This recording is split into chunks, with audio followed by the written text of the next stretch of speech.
aujourd'hui, le président Kagame n'a plus d'issue.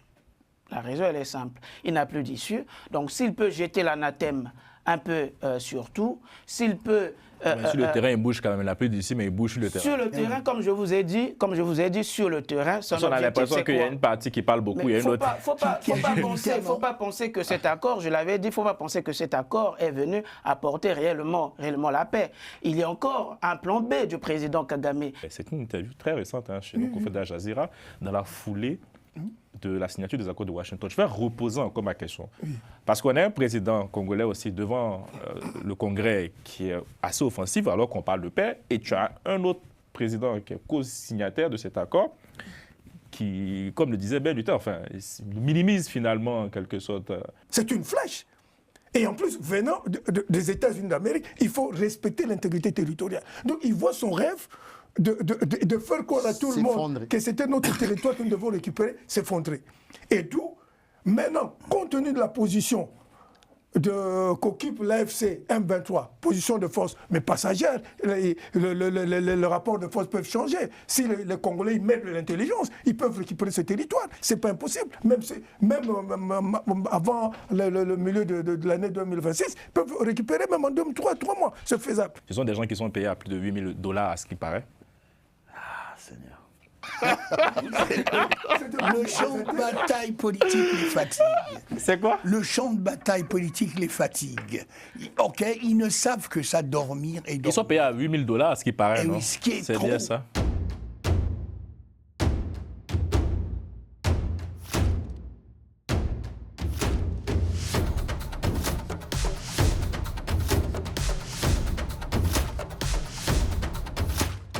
Bonsoir à tous. Le président Félix Tshisekedi a prononcé ce lundi 8 décembre son traditionnel discours sur l'état de la nation. Le chef d'État congolais est revenu sur la signature des accords de Washington et la situation à l'est de la RDC. Pour décrypter cette séquence politique, je reçois sur ce plateau nos chroniqueurs que vous connaissez très bien. Guy Mafimba, bonsoir. Bonsoir, Carlil. Docteur Ben Luther, bonsoir. Bonsoir, Carlil. Docteur Maître Ben Luther, bonsoir. Je vais m'habituer. Bonsoir, Lucien. Bonsoir, Carlil. Bonsoir, cher Amon Mavinga. Bonsoir. Guy Mafimba, vous êtes au cœur d'une actualité littéraire parce qu'un ouvrage est sorti récemment qui vous est consacré, Mémoire d'un enfant de la République. Je pense que Romain ou Moustapha pourront nous mettre à l'antenne voilà, cette couverture. Un livre entretien avec Serge Aman Zanzala, si je me souviens ça. C'est exact. Félicitations. Merci. Pour ce très bel ouvrage où les téléspectateurs, vos fans, pourront se procurer ce... Bien entendu, il y a un lien. Ils peuvent commander à travers ce lien. Et il y a d'autres dispositifs qui vont être mis en place. Et j'espère que d'ici le mois de janvier, on aura l'auteur, parce que c'est un livre entretien. Okay. Ceux qui veulent découvrir depuis mon enfance jusqu'à le Guy Mafimba d'aujourd'hui, ils prendront soin de le faire. En tout cas, vous pouvez contacter la rédaction directement ou vous contacter via vos réseaux sociaux pour avoir plus d'informations sur ce livre entretien que je vous invite tous à, Félicitations à lire. Merci. Moi, je peux dire à mes dispositions pour le commander. Merci. C'est la solidarité de la bande. Merci de comme ça. Tout le monde doit acheter. On n'offre pas, il faut acheter pour accompagner. Même à la régie, Moustapha et Romain. Il faut le respecter. En tout cas, félicitations, mon doyen. Merci beaucoup pour Merci. mettre Cette à notre contribution. disposition cette richesse. Maître Ben Luther, comment avez-vous trouvé cette déclaration de l'État, ce discours sur l'état de la nation du président Félix Tshisekedi? Écoutez, sur la forme. Sur la forme, j'ai vu un président droit dans ses bottes, un président très clair. Avec paire de souliers, j'espère. Oui. À l'Assemblée nationale, il n'y a pas de bottes. Et les bottes d'un véritable chef de guerre aussi, on peut dire ça. Un discours maîtrisé, rythmé et assez pédagogique. 2 heures quand même, plus de 2 heures. 2 heures quand même. Il était il nous a livré une intervention assez claire, intelligente et surtout accessible, puisqu'il évite en quelque sorte un peu des formulations un peu trop technocratiques, on va dire ça. Il a employé un français très clair que tout le monde pouvait comprendre. Une posture aussi républicaine assez forte. Déjà dans la mesure où il respecte les institutions, puisque c'est un discours tenu devant le Parlement réuni en congrès, devant toutes les forces vives de la nation. On a un président qui a aussi, à travers ce discours, évité un peu une personnalisation excessive, on va dire ça, puisque à chaque fois, il parlait de nous. Donc ça veut dire qu'il incluait à la fois les institutions qui l'accompagnent, notamment le gouvernement. Il mettait là aussi en exergue le travail du Parlement, le peuple en même temps, et surtout, il soulignait aussi le travail excellent que mènent aujourd'hui les forces armées congolaises. Et puis, on avait aussi une communication un peu, on va dire, offensive, mais maîtrisée. Offensive mais maîtrisée. Pourquoi? Parce qu'il y a une espèce de leadership qui s'affirme, mais un leadership en fait sans agression. Il laisse un petit nuage de plus là actuellement. On a vu à son retour en fanfare dans les rues de Kinshasa, là, son discours sur l'état de la nation. Bon, on va pas peut-être dire ça. Je pense que ça devait aller de soi après tout le travail qu'il a abattu, jusqu'à ce qu'on arrive à reconnaître l'agresseur, on arrive à avoir quelques sanctions contre le Rwanda, même si on peut encore nuancer, etc. En tout cas, il a réussi à amener le président Kagame à la table de négociation jusqu'à aboutir à cet accord de paix. Donc, à mon sens, on a vu un président qui était... Voilà, un président qui était véritablement un président de la République, un véritable chef de la nation. Et puis, il y a un fait que je voulais souligner. Ça parce que, je taquine, on n'a pas vu un président de parti, on a vu un chef d'État. On a vu un chef d'État, oui, c'est pour ça que je dis un véritable chef patron de la nation. Et il y a un fait que je voulais souligner quand il termine son discours par une prière. Et ça devrait plutôt réjouir la Cinco et les CC et mon doyen ici. Ce jour en France, on célèbre l'anniversaire de la loi de la laïcité. Exactement. Et donc, le président lui dit que les ténèbres ne régneront pas toujours sur la RDC. RDC, lève-toi car ta lumière arrive. C'est un message, en fait, qui, à mon sens, il veut envoyer un message d'espoir. D'espoir pour dire que, voilà, il y a des lendemains meilleurs, tout simplement. Et il était vraiment, je pourrais dire que c'était un président très excellent dans son approche. Bon. Vous êtes professeur à l'université, donc vous le donnez 20 sur 20, j'ai l'impression, quasiment. Je lui donnerais peut-être, sans être trop excessif, je pourrais peut-être lui donner la note de 19,5 sur 20. Et qui m'affirme? Bon, le discours sur l'état de la nation, je tiens dans un contexte qu'il faut déjà souligner, contexte dans un pays en guerre. Et en même temps, d'un côté et de l'autre côté, des attentes des populations sur le plan social et autres. Donc concilier des impératifs de sécurité nationale où se joue l'intérêt supérieur de la nation et les paramètres sociaux. Et en même temps, il y a un troisième paramètre, c'est la classe politique. C'était pas facile, c'est pas facile. Je pense qu'il a réussi à trouver les mots, à trouver une structuration pour répondre à toutes ces attentes. Bon. Sur la forme, je vais aller très vite, parce que dans un tel contexte, il faudrait qu'on sente que c'est le chef de guerre. La dernière fois, j'avais même suggéré qu'il débarque à l'Est. Bon, on attend toujours. Rester 2 heures debout, c'est un exercice pas facile. Et ça, c'est important pour un pays qui est en guerre. Deuxième, ça, c'est dans la forme. Ah, ça, c'est bien vu quand même. J'aurais pas vu ce paramètre. C'est très intéressant. Secondo, deuxième paramètre, il est dans la modernité. Prompteur. Il ne balance pas les papiers comme un chef de l'État. J'attendais ce moment. Mais c'est important. Vous savez, quand... ça va commencer avec le debout assis. Là, vous avez une population qui a 70% jeunes, c'est important. Debout, avec un prompteur, il s'exprime.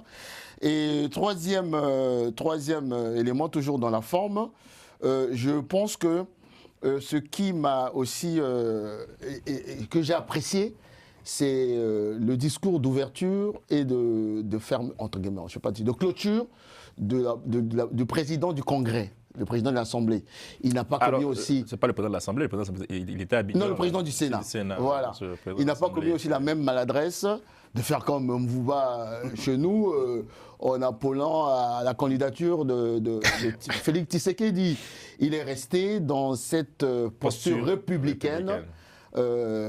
Et enfin, bien entendu, il y a quelque chose que, par contre, je trouve qu'il faut commencer à arrêter avec cela. Le pluralisme politique n'est pas synonyme de désordre. Cette espèce des fan clubs en train de crier dans la salle, je pense que, et là je m'adresse à la fois au protocole et au président Félix Tshisekedi, il faut évoluer. Il faut arrêter, comme on dit en RDC, le dialélo. Le dialélo, c'est pas bon.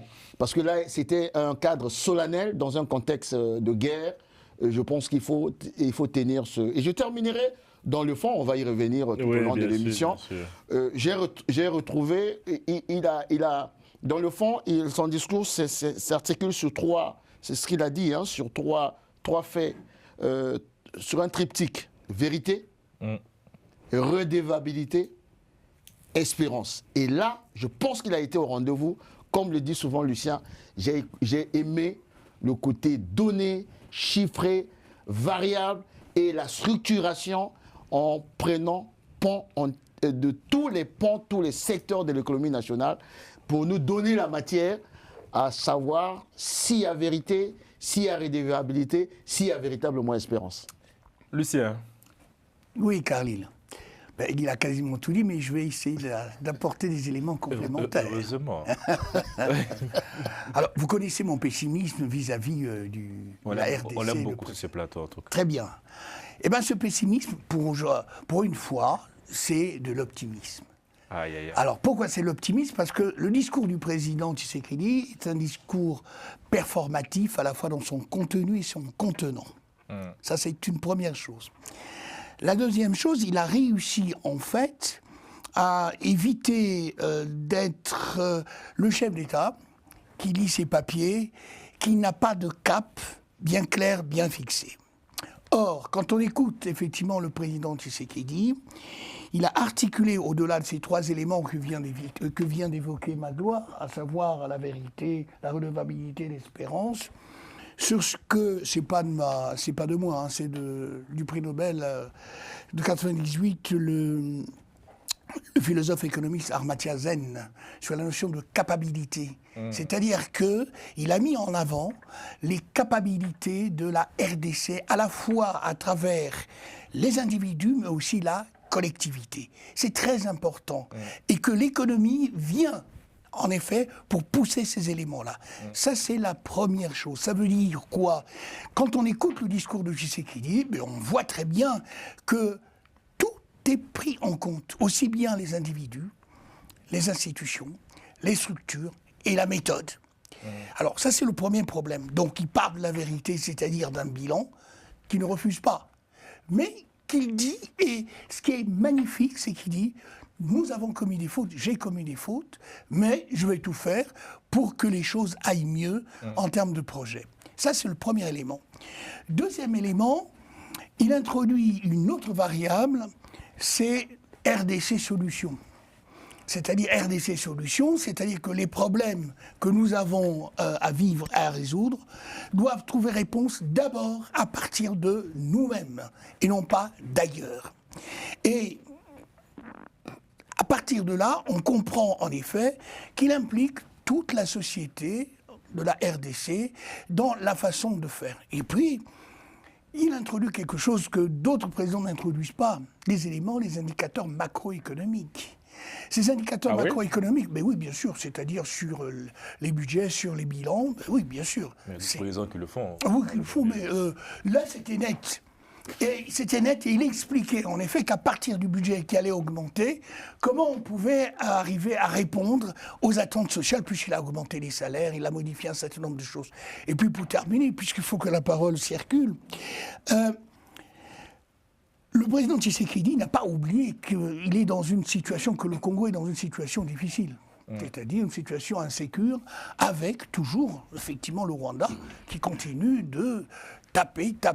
D'ailleurs, récemment, à Bungara, effectivement, les Rwandais ont lancé des bombes sur la RDC. Donc, c'est un problème. Mais, dans le même temps, il n'oublie pas qu'il travaille d'abord pour la nation RDC et qu'en travaillant pour la nation RDC, il va tout faire pour que les partenaires internationaux, effectivement, continuent de voir qu'il est, comme dit J3M, Magloire, qu'il est aux commandes et que la souveraineté ne se partage pas et qu'il faut que, et je termine là, la notion d'espérance, il ne faut pas que les RDCiens pensent qu'il est allé brader les ressources à Washington. Rassurez-vous, on en parlera tout à l'heure. Voilà.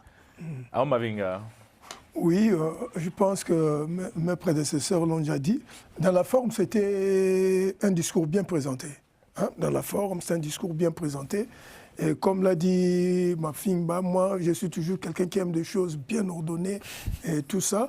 Et donc, il faut qu'on fasse en sorte que cette gravité du Congrès, il faut y ajouter cette gravité de la situation du pays, cette gravité du Congrès ne soit pas dérangée par, comme on dit, le dialoguisme, comme il a dit, parce qu'il faudrait éviter que nous retombions dans le dérive que nous avions connu avec Mobutu. Parce que vous savez, quand il y a trop de triomphalisme et de clientélisme, ça peut même impacter le travail que veut faire le président de la République. Ça peut même le dérouter, s'il n'a pas une grande personnalité. Ça, c'est pour vous, la faute sur la forme, c'est plus les élus qui n'ont pas été au rendez-vous.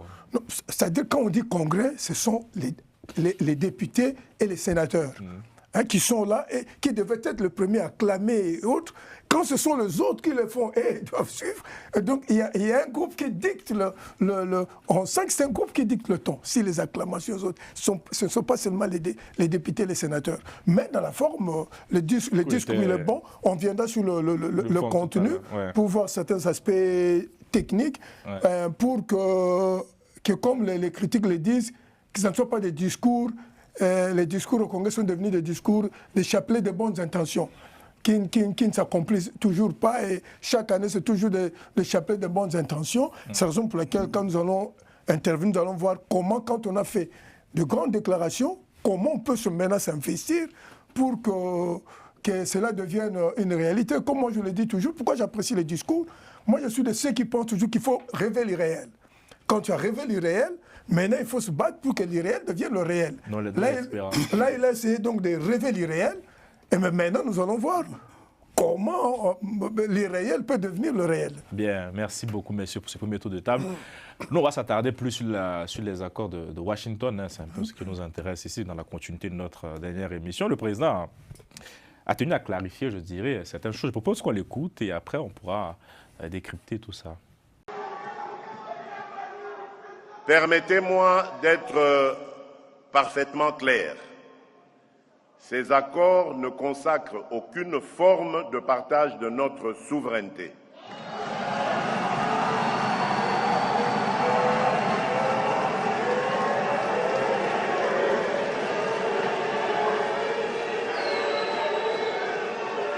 Je disais, permettez-moi d'être parfaitement clair, ces accords ne consacrent aucune forme de partage de notre souveraineté.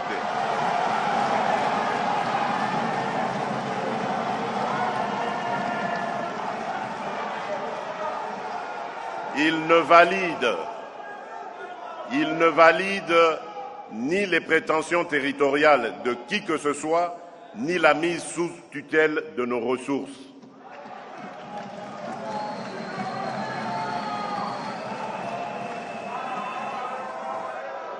Il ne saurait non plus être interprété comme une amnistie déguisée des crimes perpétrés contre notre peuple.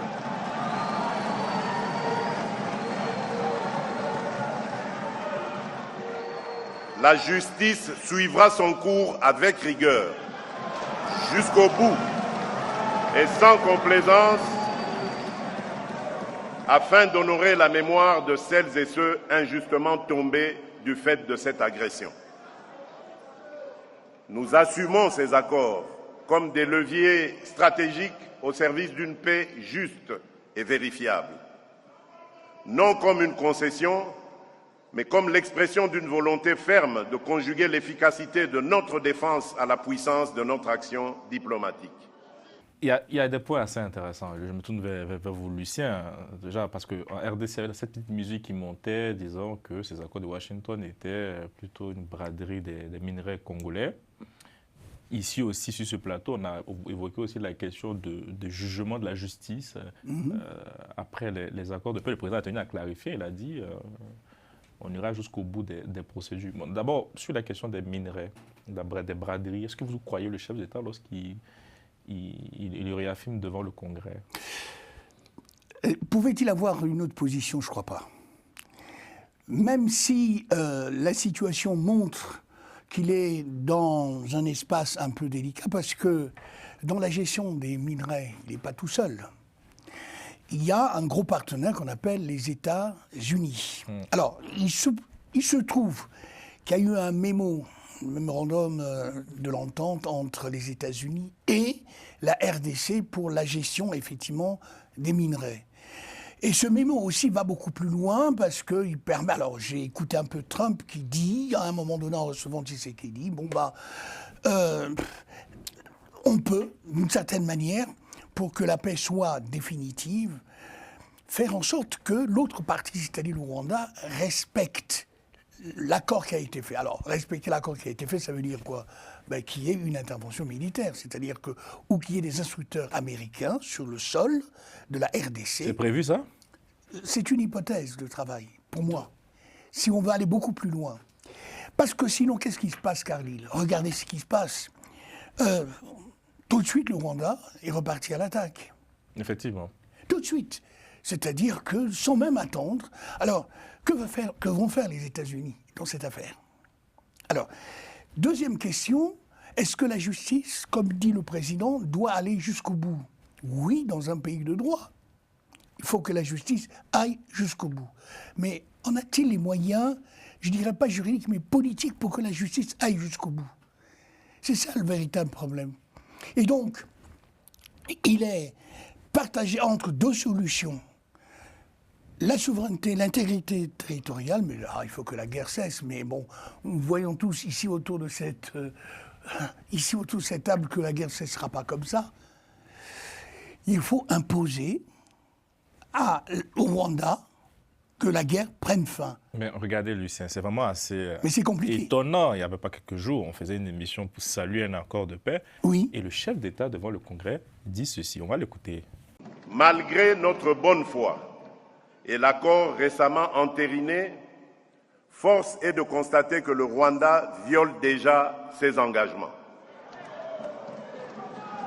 Au lendemain même de la signature des unités des forces de défense du Rwanda ont conduit et appuyé des attaques à l'arme lourde tirées depuis la ville rwandaise de Bugarama, provoquant de lourds dégâts humains et matériels, notamment dans les localités de Kaziba, Katogota et Lubarika au sud Kivu, rompant ainsi le cessez-le-feu.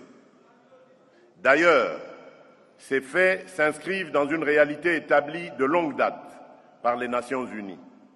En effet, le groupe d'experts sur la République démocratique du Congo, dans son rapport final du 23 juin 2025, puis réitéré au 19 septembre 2025, conclut que les RDF exercent la direction et le contrôle effectif des opérations de l'AFC M23, engageant ainsi la responsabilité de l'État rwandais.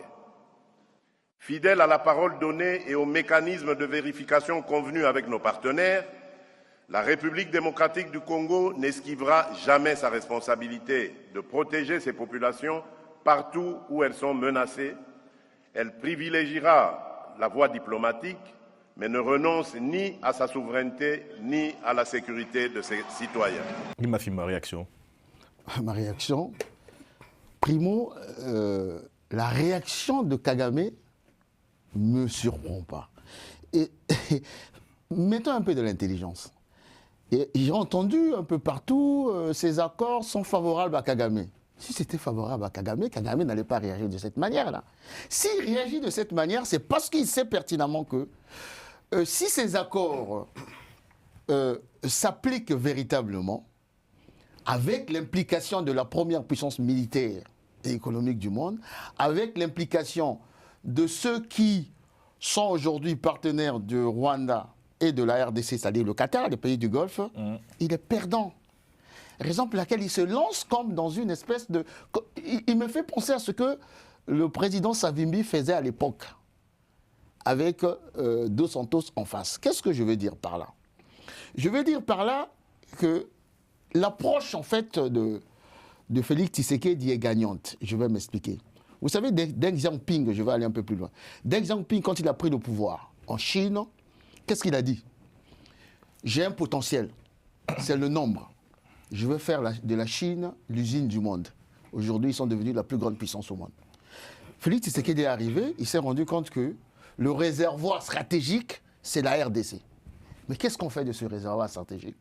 Il faut dealer. Dealer, c'est de faire du partenariat gagnant-gagnant. Et il sait que la Chine était là avec Kabila, avec le partenariat stratégique. Qu'est-ce qui s'est passé?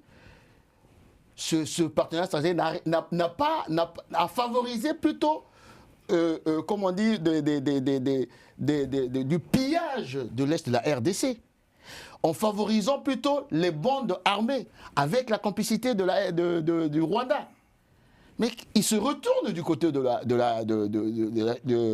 des États-Unis, qui est aujourd'hui, entre guillemets, il y a une bataille systémique qui se joue avec les États-Unis. Dans ce sens-là, les États-Unis veulent aussi avoir la maîtrise de ces matières premières rares et stratégiques. Donc, c'est deux puissances qui veulent avoir. Mais par contre, au niveau des États-Unis, eux, ils disent, nous, on veut faire du business. Mais on veut faire du business dans la sécurité.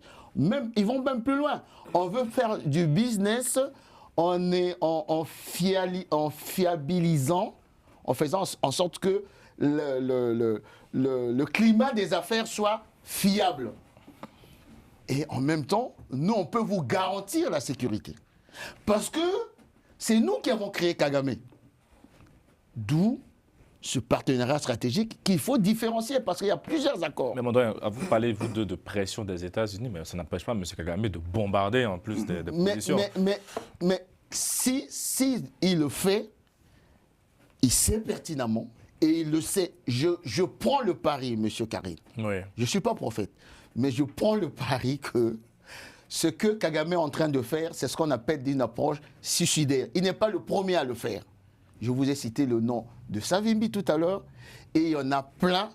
En termes de business, les Américains, lorsqu'ils estiment qu'il y a une bataille systémique qui se joue aujourd'hui à l'est de la RDC et qu'ils ont signé un partenariat stratégique pour avoir le contrôle, tout aussi comme les Chinois, de ces matières premières, et tu es en train de jouer, entre guillemets, celui qui met du grain, mais il va se retrouver dans une situation où plus ou moins, à terme, et d'ailleurs il a dit, il y a eu une bascule, parce que lorsqu'on va peut-être regarder la séquence où il parle du volet militaire, qu'est-ce qu'il dit? Dans le volet militaire, il dit qu'il a reconfiguré toute la doctrine de défense et de sécurité. Il est en train de rééquiper l'armée. Et à un moment, il dit d'ailleurs, et ça c'est ce qui m'a plus ou moins surpris. Regardez dans les vidéos, j'ai vu les partenaires étrangers, les chancelleries qui étaient là, des Blancs, applaudir lorsqu'il a dit « Tant que nous n'aurons pas retrouvé toute l'intégrité territoriale de la RDC, ma mission n'est pas terminée. Oui. » J'ai vu la chancellerie applaudir, les Blancs, passez-moi le terme. Ça veut dire quoi? Une complicité tacite pour dire « Nous serons avec toi pour recouvrer la territorialité. » D'où, je termine par là, l'approche de Tshisekedi était claire. L'approche diplomatique, il est allé jusqu'au bout, il a gagné des batailles, pas des moindres. L'approche au niveau de la cohésion nationale, là on est encore vraiment aux antipodes, parce que ce que j'ai entendu après le discours, on est encore aux antipodes, ils n'ont pas compris les enjeux. Et l'approche militaire qui va, d'une manière ou d'une autre, finir par être déclenché et je ne serais pas surpris, malheureusement, qu'il y ait une confrontation directe entre la RDC et le Rwanda. Ah là là. Je ne serais pas surpris.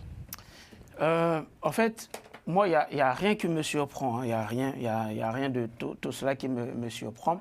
Je pense que lors de la première émission consacrée à ces accords, on avait été tous quasiment unanimes sur ce plateau en appelant notamment à la vigilance, quant à l'effectivité de ces accords. Et lorsque ces accords, avant même leur signature, je me rappelle, le président Kagame a tenu, dans ses déclarations, il a dit une chose très importante. Il a dit que si ces accords ne sont pas appliqués, si ces accords sont violés, ça ne sera pas de la faute du président Trump, mais ce sera de notre propre faute. Vous voyez? Donc ça veut dire que pour lui, ces accords, ce n'était qu'un chiffon en fait. C'est rien. Et si aujourd'hui, après la signature des accords, il y a des attaques qui sont menées, comme le président l'a dit, en fait, il y a une double lecture à avoir face à cela. Parce que je pense que les objectifs du Rwanda aujourd'hui ne se limitent plus qu'à la RDC, ne se limitent plus pas qu'à la RDC, vont bien au-delà. Parce que l'objectif de Kagame, c'est de chercher à régionaliser cette crise, à régionaliser cette guerre. Et je m'explique. Ouais. Je m'explique. Pourquoi? Parce qu'aujourd'hui, le M23, l'AFC M23, est en train de foncer vers Uvira.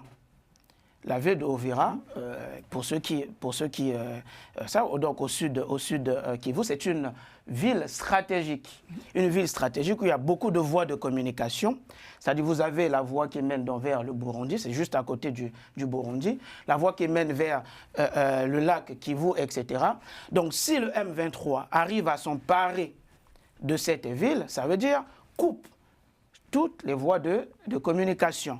Et donc provoque là directement le Burundi qui n'acceptera pas que le M23, une rébellion, soit aux portes juste de ses frontières. Tout à l'heure d'une potentielle confrontation entre la RDC et le Rwanda. Vous évoquez une piste d'une nouvelle guerre qui pourrait s'ouvrir. Oui, pourquoi je le dis? Mais pourquoi? Pour une raison simple. Enfin, ceux qui nous regardent se diront, mais ils sont assez lunatiques ces messieurs. Parce non, pour de vrai, parce qu'aujourd'hui, dans la vision du président Kagame, le président burundais est co-belligérant. Qu'est-ce qu'on allait faire à Washington alors, maître? Mais pour le président Kagame, je vous dis, ce voyage n'avait aucun sens. Je propose qu'on écoute le président Kagame. Est-ce que la régie peut m'envoyer la première vidéo du président Kagame, s'il vous plaît? C'est très important. On va réagir dessus ensemble. So, fortunately, fast forward, we were able to separate this. The internal dialogue matters. Went to Qatar, and that came following my meeting with President Tshisekedi in Doha, by the way, on his own request. Even with the US, it was his own request. And in fact, the other African leaders and countries were blaming Rwanda, thinking that we are the ones who left the African processes, initiatives, and went to Qatar or came here to Washington.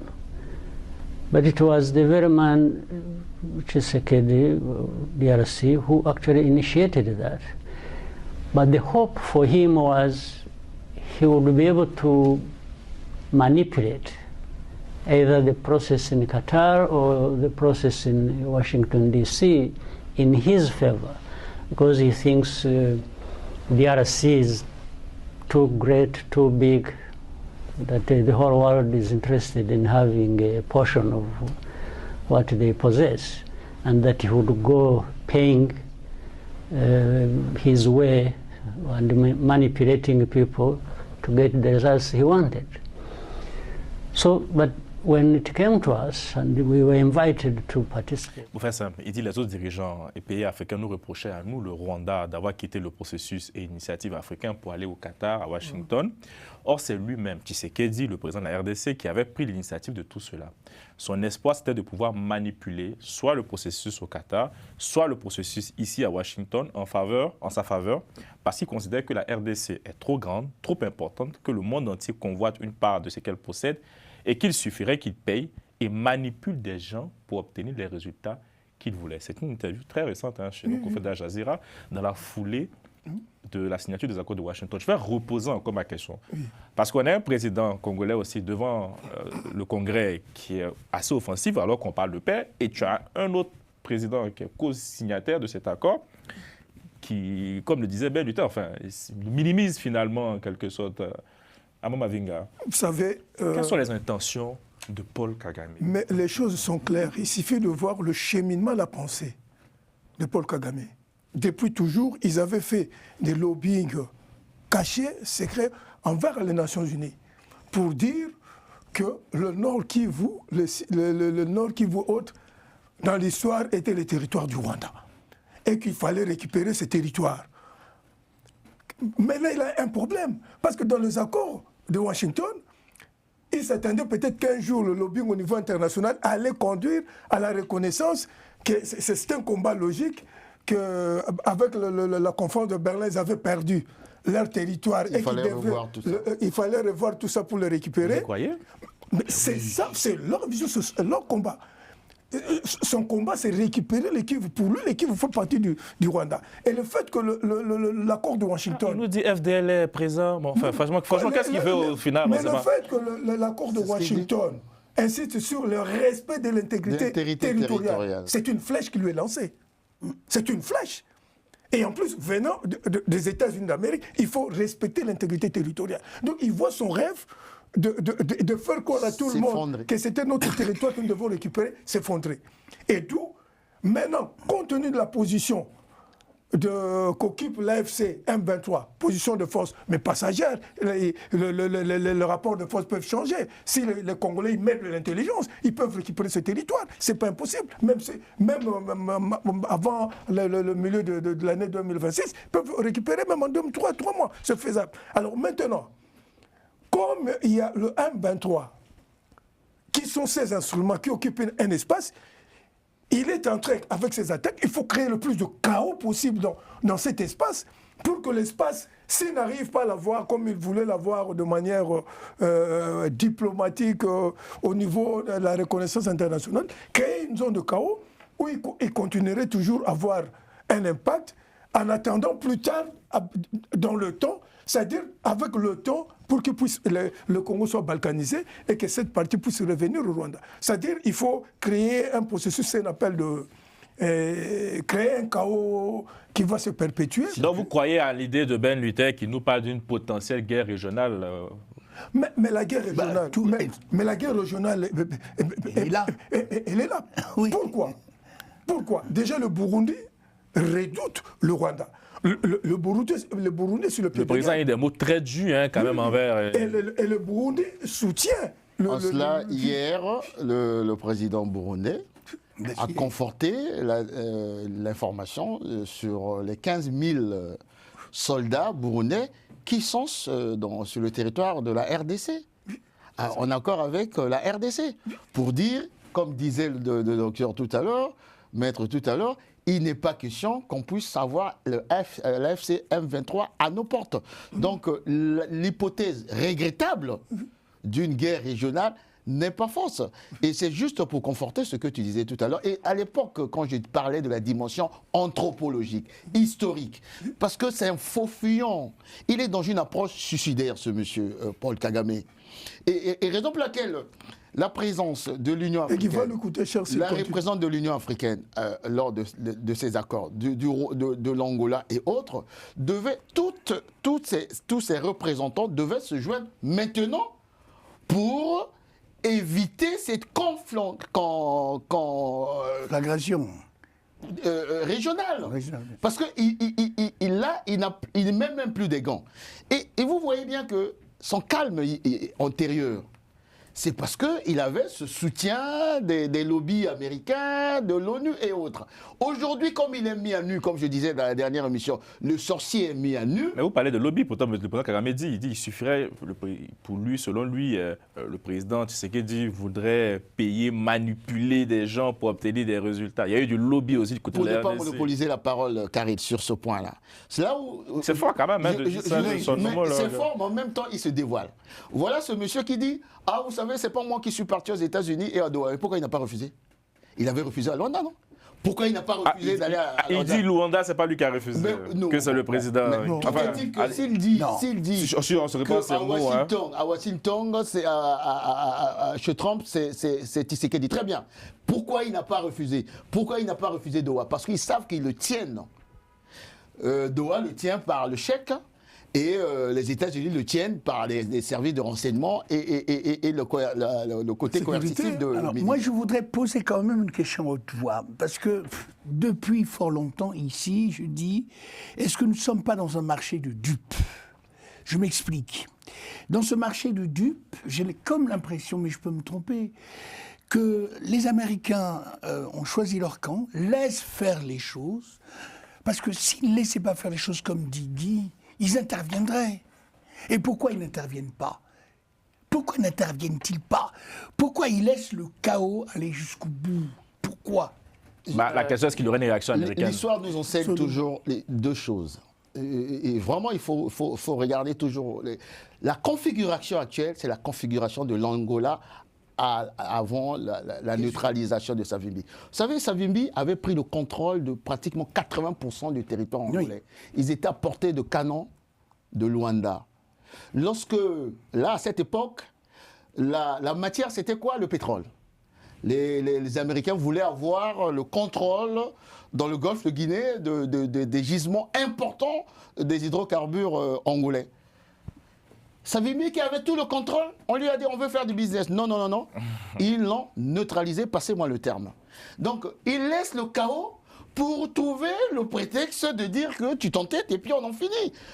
Je ne suis pas en train d'être naïf. Oui. Ça peut être pris comme nous sommes lunaires, c'est cela. Mais la vérité en politique, c'est que le politique, c'est le cynisme. Bah, bien sûr. Le monde du business, c'est le cynisme. Je vous ai dit, regardez l'image de ces chancelleries qui applaudissaient alors qu'ils sont en mondovision lorsque Tshisekedi dit « nous devons récupérer tout le territoire ». Et depuis la résolution 2773, le curseur est à Kinshasa. Mais ce qui manque, et ça je termine là-dessus, ce qui manque à Félix Tshisekedi en tant que garant de la nation et autres, c'est la cohésion nationale, parce que la classe politique, les forces vives de la nation, de la RDC, n'ont pas encore compris ces enjeux. Lorsque je vois que les gens continuent à me parler du dialogue national, lorsque je vois les gens commencer à continuer à me parler des centaines que Tshisekedi a menées aux États-Unis, ils n'ont rien compris. Et vous voyez, hein, au Rwanda, il n'y a pas de voix dissidente. Hein. Mais oui, mais il y a aussi l'organisation militaire qui manque à la RDC. Vous savez parfaitement. Voilà. Pour réagir très rapidement sur votre question, en fait, il y a une chose, je comprends même pas pourquoi le président Kagame se dévoile, en fait. Et dans cette même interview, on n'aura pas le temps de montrer, vous m'excusez, hein, mais il dit, chez nous aussi, on a des minerais, ne pensez pas que... En fait, j'ai trouvé assez... Ils peuvent avoir des comme un petit garçon un peu fâché, frustré. Ça, c'est pas un problème, ils peuvent avoir des minerais, c'est pas un souci. Mais je me pose juste une simple question. Qui l'a mis là, qui l'a placé là? Ce sont les mêmes lobbies qui l'ont placé là. Donc si aujourd'hui, le président Tshisekedi utilise la même arme, en fait, qui a placé le président Kagame là, il est tout à fait dans son droit de le faire. Moi ça, c'est un faux débat, c'est même pas un problème. Pour revenir très rapidement sur ce que le doyen disait ici, il a totalement raison quand le président Kagame évoque le prétexte historique. Moi, je me rappelle, je crois, en droit international, il y a un principe qui existe. Luti possedetis et iuris. C'est-à-dire, vous possédez déjà des frontières qui vous ont été attribués pendant, au moment de la conférence de Berlin. Mais je rappelle encore, quand la conférence de Berlin de 1885 avait eu lieu, le Rwanda n'était pas une colonie belge, c'était une colonie allemande. Oui, c'était une colonie allemande. Et donc le Rwanda est devenu belge puisque le Rwanda accusait la Belgique d'avoir saucissonné son territoire et donné une grosse partie à la RDC. Donc c'est un faux prétexte. Aujourd'hui, le président Kagame n'a plus d'issue. La raison, elle est simple. Il n'a plus d'issue. Donc s'il peut jeter l'anathème un peu sur tout, s'il peut... sur le terrain, il bouge quand même. Il n'a plus d'ici, mais il bouge sur le terrain. Sur le terrain, comme je vous ai dit, sur le terrain, son on a l'impression qu'il y a une partie qui parle beaucoup, il y a une autre. Faut pas penser que cet accord, je l'avais dit, il ne faut pas penser que cet accord est venu apporter réellement la paix. Il y a encore un plan B du président Kagame, qui est l'AFC M23, qui sont sur le terrain, qui ont d'ailleurs déclaré que cet accord ne les concernait en rien. Et l'objectif, c'est quoi? L'objectif, c'est quoi? Tant que le M23 et l'AFC vont continuer à s'étendre... Ils auraient été invités à Washington. Ils vont continuer à s'étendre. Ils vont donc mettre la pression militaire et donc exiger beaucoup lors des négociations à Doha. Et le président Kagame pourra s'y trouver. Et il faut noter aussi le silence des oppositions au regard des sorties de Kagame. J'aurais aimé aussi que l'opposition réagisse par rapport à cela. C'est là où je dis qu'il y a un problème de cohésion nationale et de manque, d'incapacité de saisir les véritables enjeux de ce conflit. Le président a donné ses 4 pistes pour sortir de cette crise. Je propose qu'on l'écoute et vous allez réagir dessus, puisqu'on a déjà pris par le temps. 4 priorités s'imposent désormais à notre action. 1. Obtenir le retrait total et vérifiable de toute force armée étrangère opérant sur notre territoire,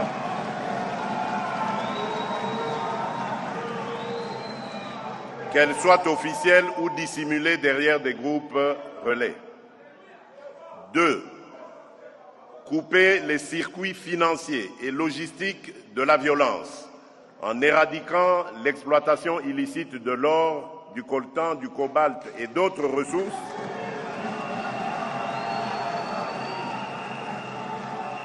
ainsi que la contrebande qui alimente ces réseaux. 3. Assurer la protection effective des civils, en particulier des femmes et des enfants, et garantir l'accès humanitaire aux zones affectées.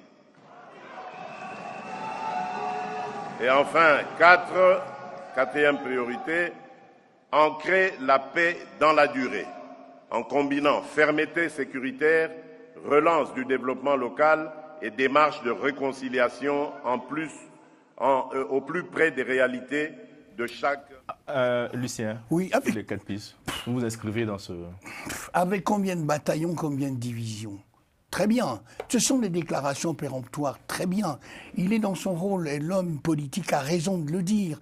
Car dans un discours à la nation, il faut, d'une certaine manière, être optimiste et donner à voir à la population que c'est possible. Mais allons dans la réalité. Tout à l'heure, Carly, vous l'avez dit, certains parlent, d'autres s'organisent militairement. Bien. Il y a les budget. Mais oui, mais sinon, mais le budget a augmenté et le président Tshisekedi a consacré une grosse part effectivement pour augmenter les salaires de la police, de l'armée, pour acheter les équipements. Bien, mais ça ne suffit pas. Formation de quelques généraux en Israël, avec la visite du président Herzog aussi à Kinshasa. Alors, c'est pas suffisant. Il y a toute une organisation. Comme dit Magloire, en effet, est-ce que les opposants de la RDC sont conscients de ce qui se passe réellement? La réponse est non. Pour eux, le champ politique ça n'empêche pas le président de faire son travail. Oui, mais majoritaire. On allait dire, heureusement que Tshisekedi est là. Parce que, ben oui. C'est un fait politique venant de chez vous. Ben oui, mais d'accord, mais Bravo, je suis assez optimiste et je suis juste. Quand les choses vont pas, je le dis, quand les choses vont, je le dis. Je vous taquine. Ben, j'avais compris, Carly. Et donc, on voit bien ce qui se passe. C'est le seul organisateur de la vie politique, Tshisekedi. Les autres sont dans l'espace politique comme dans un champ de bataille. je parle de l'opposition. Donc rien ne se fera. Et donc, il faut que M. Tshisekedi, avec une diplomatie active, arrive quelque part à organiser les forces militaires de la RDC. Mavinga, oui, sur les 4 pistes du président. Oui, mais je suis d'accord avec les pistes qu'il propose, mais comme nous le disons, il faut une réforme d'urgence vraiment stratégique de l'armée, la police, des services de renseignement. Il faut y mettre l'intelligence du travail. Et c'est ce travail-là qui permettra d'avoir un pays sécurisé, un pays qui a l'assurance et la sécurité de se protéger. Sinon, comme ce que nous venons de le vivre, avec Kagame, mais moi je suis optimiste. Si le président de la République s'entoure de gens capables, intelligents, sur le plan militaire, sécuritaire. C'est pas le cas aujourd'hui? Je ne le dis pas. Mais il faut que le résultat le soit. C'est la raison pour laquelle je le dis. S'il s'entoure de gens intelligents et engagés sur le plan sécuritaire et militaire, cela va attirer l'attention des partenaires privilégiés comme les États-Unis et les autres qui veulent bien aider la République démocratique du Congo. La configuration mondiale a changé. Kagame et le Rwanda ne pourront plus jouer le rôle qu'ils ont joué jusqu'ici il y a une trentaine d'années. C'est terminé. C'est à nous, Congolais, de comprendre que, comme le dit tout le monde, le curseur a changé et de prendre le curseur et l'utiliser. Voilà. Avec notre intelligence. Et nous allons bâtir une grande armée, des grands services de renseignement et de sécurité. Et aussi, n'oublions pas que cette guerre n'est pas seulement une guerre classique. Et il y a le terrorisme qui est en train de se développer depuis des trentaines d'années. Donc il faut monter même une grande brigade spéciale de lutte contre le terrorisme au niveau de la République du Congo. Donc il y a beaucoup d'enjeux, il faut beaucoup d'intelligence, prendre le curseur, la nouvelle réconfiguration. Et on compte sur vous pour apporter, pour aider le pays à... Si on me le demande, je le ferai. À part mes ouvrages, j'ai toujours été disponible pour tout ce qui concerne l'intelligence, la grande intelligence, pour sortir la RDC. La RDC peut gagner cette bataille et être vraiment, comme le dit, le pivot du développement de la région et de l'Afrique. Monsieur le Président, vous avez un concitoyen qui est là, n'oubliez pas, Maître Ben Luther. Écoutez, ce sont des... J'ai une surprise pour vous à la fin, donc terminez. Ok, très bien. Bon, ce sont des priorités, ce sont des priorités, c'est-à-dire ce sont des actes sur lesquels il va devoir travailler dans les prochaines semaines, les prochains mois, etc. Et peut-être, ça aussi, c'est la politique, c'est la politique. Ça se trouve qu'il est déjà en train de travailler sur ces questions. Quand le doyen appelle à ce qu'il y ait une réforme profonde de l'armée, ça se trouve que déjà les choses sont déjà en marche. Je ne pense pas qu'il ait pu croiser les bras et voir ce qui se passe à l'Est. Sur la question, par exemple, de la protection des civils, bon, on a vu qu'il y avait une conférence tenue ici à Paris sur les questions humanitaires et autres. Et même, j'ai une question, en fait. Pourquoi est-ce que, je ne sais pas si la RDC a des avocats, pourquoi est-ce que les avocats de l'État congolais ne vont pas devant la Cour internationale de justice déposer plainte contre le Rwanda? J'ai entendu qu'il y a un procès en cours devant la Cour africaine des droits de l'homme et des peuples, mais elle est aussi devant la Cour internationale de justice. Et pour terminer, moi, je veux opter pour une solution courte d'abord, d'accord? Courte, et puis ensuite, on pourra envisager des réformes et ça après. Oui, la solution. Pourquoi est-ce que le président Tshisekedi ne fait pas appel à des mercenaires américains, Blackwater, pour venir d'abord... Encore des mercenaires? Oui, je préfère. Les Américains, ils leur donnent même un champ minier, c'est pas grave. Mais c'est la braderie, papa. C'est pas grave. Parce que c'est trop. Le Rwanda ne respecte rien. On signe les accords de paix, on ne respecte pas. Bon, autant opter pour des solutions radicales. Et puis après, voilà, on verra, on se débarrasse. Il y a déjà des Colombiens. Voilà. Il y a déjà des Colombiens.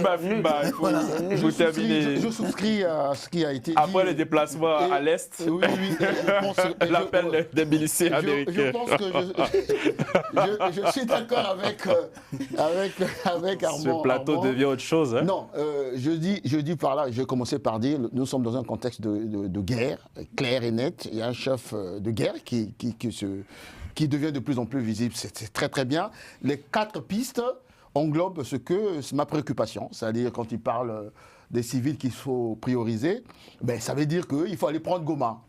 Il faut se préparer pour ça. Oui. Il faut aller prendre Goma, même par la force, pour sécuriser. Lorsqu'il parle des contrebandes, oui, il a commencé déjà à le faire à travers les officiers qui ont été arrêtés là, parce que le rapport mapping l'avait démontré, les contrebandes là, beaucoup d'officiers étaient à l'intérieur, raison pour laquelle ils vendaient même les armes et autres. Et lorsqu'il parle de l'armée, non, la reconfiguration de l'armée a déjà commencé. Hein.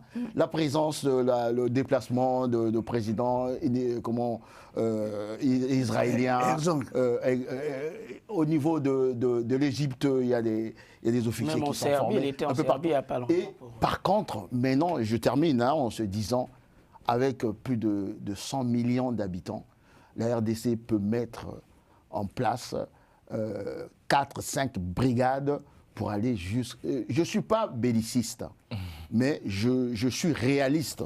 Réaliste en se disant, je disais que Kagame, c'est un chef d'État qui est dans une proportion d'hégémonie, proportion belliciste, tout simplement parce qu'il est dans une dynamique, dans une dimension historique, voire anthropologique, en estimant que lui, Kagame, il est d'une lignée royale et il doit récupérer le nord et le sud Kivu comme étant des territoires... Mais dis que le ciel t'entende, après la nuit viendra peut-être le jour. On va... Il a terminé avec les ténèbres ne vont pas exactement. durer. On va terminer avec une image. Je vais te demander juste un mot de votre part pour commenter ces images. Je me suis amusé à les retrouver. Ça m'a fait rigoler. Donc je partage ça avec vous. J'espère que vous allez rigoler aussi. Ce sont des gens qui sont payés à plus de $8,000 à ce qui paraît. Ah, Seigneur. Et la prochaine image, s'il vous plaît. 2h30. Oh. Amavinga, un mot pour décrire. Vous savez, c'est dommage. Parce que c'était un truc solennel, important à la nation. Donc ils n'ont pas écouté un discours important à la nation. C'est pour dire que leurs intérêts sont ailleurs. Et quand nous disons que c'est le Parlement le plus corrompu, c'est-à-dire quand ils viennent pour leurs intérêts. Le pauvre sont là. La fatigue ne peut pas être globale. Le champ de bataille politique les fatigue. C'est quoi? Le champ de bataille politique les fatigue. Ok, ils ne savent que ça, dormir et dormir. Ils sont payés à $8,000 à ce qui paraît, non? Oui, ce qui est c'est trop. Bien ça. Pour ça, pour faire ça, Vous savez, lorsqu'on a fait on a traité, ça, c'est grave. On a traité remettez-moi une image, s'il vous plaît. L'émission est terminée. Non, c'est pas terminé. Oui, on termine avec ça. Lorsqu'on a traité en humour quand même, parce que Moutamba, vous vous souvenez? Oui. Nous avons décrypté le background de ces fameux députés. Et d'où, je pense que...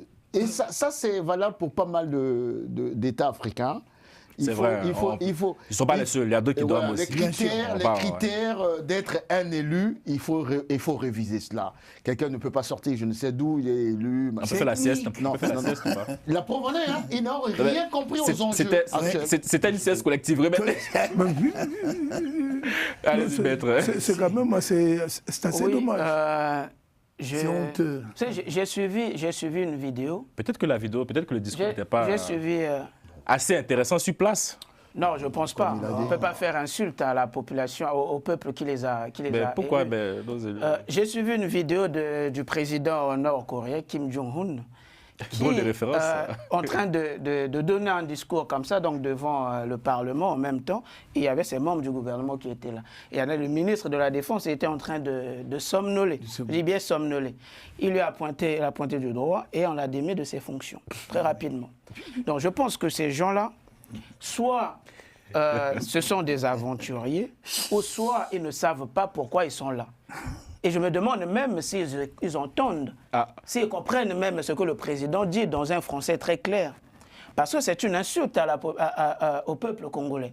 On vous a élu, donc on attend de vous de bosser, du travail. Vous voyez? Mais on n'attend pas des gens qui vont aller, c'est pas un hôtel, c'est un organe de contrôle. Ils ont bu avant de venir. C'est un organe de contrôle. Ils doivent c'est pas normal.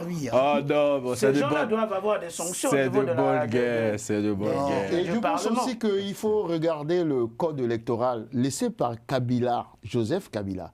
Il y avait un code électoral assez bizarre où vous voyez bien que... Et ce qui fait qu'on a mené à l'Assemblée nationale. Il n'y avait pas de critère, fait la sieste à l'Assemblée pour être élu. Non, j'avais dit non. Ça dit que ça donnait la possibilité à des gens, c'est pas en fonction de ce qu'ils présentaient comme... Non, ils ont trop travaillé. Là, on parle d'un message du président qui est délivré devant le Parlement réuni en congrès, c'est-à-dire sans débat. Ça veut dire que son message ne sera jamais accompagné d'un débat parlementaire. Donc, c'est le moment de se concentrer, d'écouter ce qu'il a dit, en fait. Mais ils n'ont même pas dormir. Ils ont trop dû avant de venir. Parce qu'il y a des conséquences après. Karim, sans prétention aucune, je le disais tout à l'heure, à la fin, avant de monter au studio, j'ai suivi 2 ou 3 débats. Après, sur les chaînes de la RDC, sans prétention aucune, je pense que je comprends pourquoi on a énormément de téléspectateurs du côté de Kinshasa et au regard de ce que nous venons de voir à travers ces... En tout cas, merci beaucoup, messieurs. On les aime énormément. Merci de votre fidélité. Merci. J'aime pas les gens qui... Et puis bon, nous aussi, on ira faire la sieste. Hein. Allez. Merci à Moustapha, merci à Romain. Bonne soirée.